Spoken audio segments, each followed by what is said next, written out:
guys, my name is Harry and welcome to my educational video on inspiratory muscle warm-ups.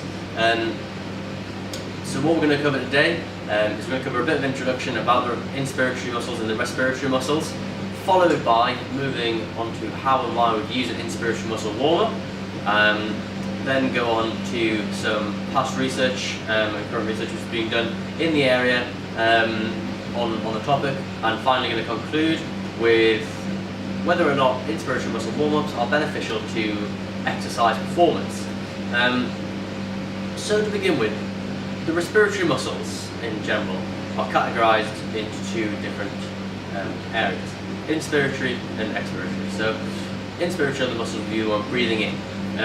Now there are main muscles such as the diaphragm and the intercostal muscles, and also accessory muscles such as the sternocleidomastoid, which in this case, when breathing in, helps elevate the sternum to create more space in the chest. Now the diaphragm, as I said, is the main inspiratory muscle. As you breathe in, it contracts, moves down, it creates a larger space within the chest to allow your lungs to expand more. Now these muscles, inspiratory muscles, they are skeletal muscles.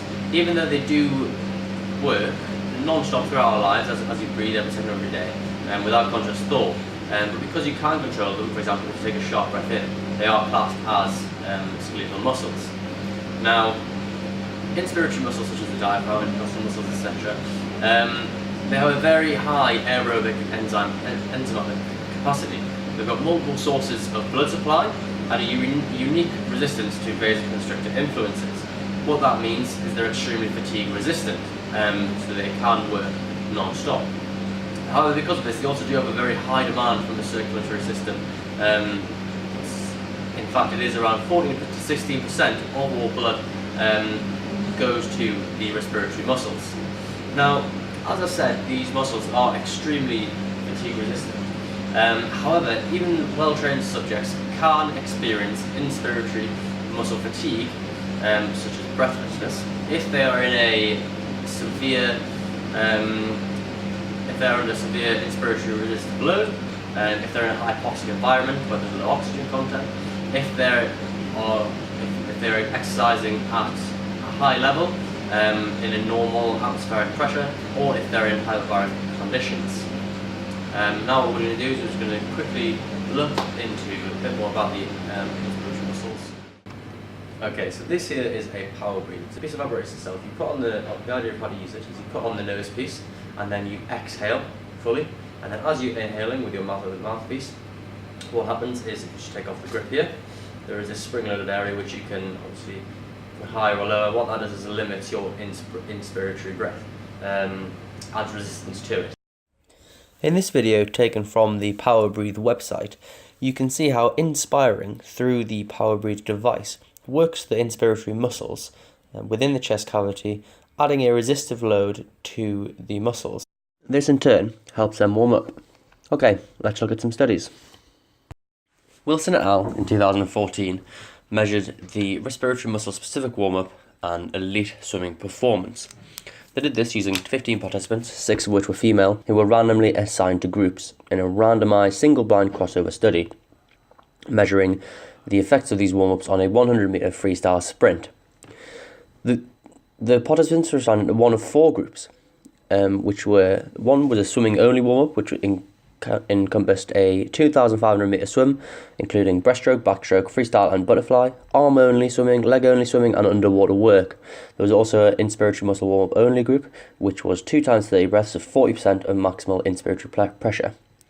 There was also a swim plus placebo inspiratory muscle warm-up group at 15% of maximal inspiratory pressure, and a swim plus the swim warm-up plus the full 40% of maximal inspiratory pressure in inspiratory muscle warm-up. They did find there was a significant difference between the 4 groups, with the swim and the 40% inspiratory muscle warm-up being the fastest.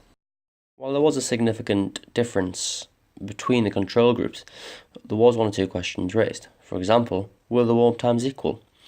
If the inspiratory muscle warm-up took 10 minutes, did the swimming-only group also get a 10-minute rest between the warm-up and the start of the trial, or did they not? Following on from that, what with warm-up, they were using an unverified warm-up method.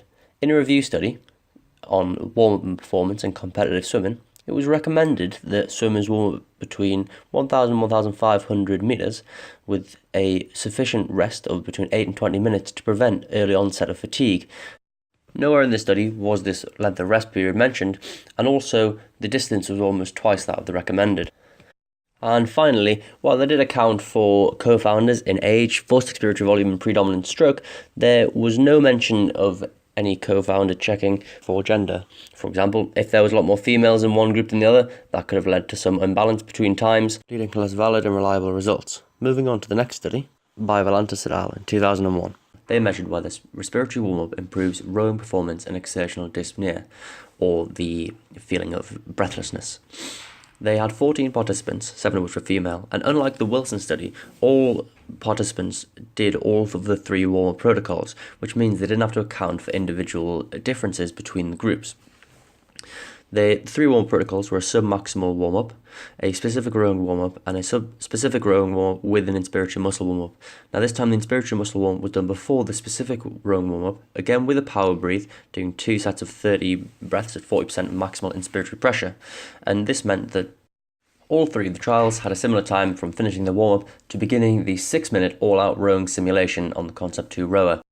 They found that mean power output during the 6-minute all-out rowing effort increased by 1.2% after the protocol with the inspiratory muscle warm-up over that of just the rowing warm-up.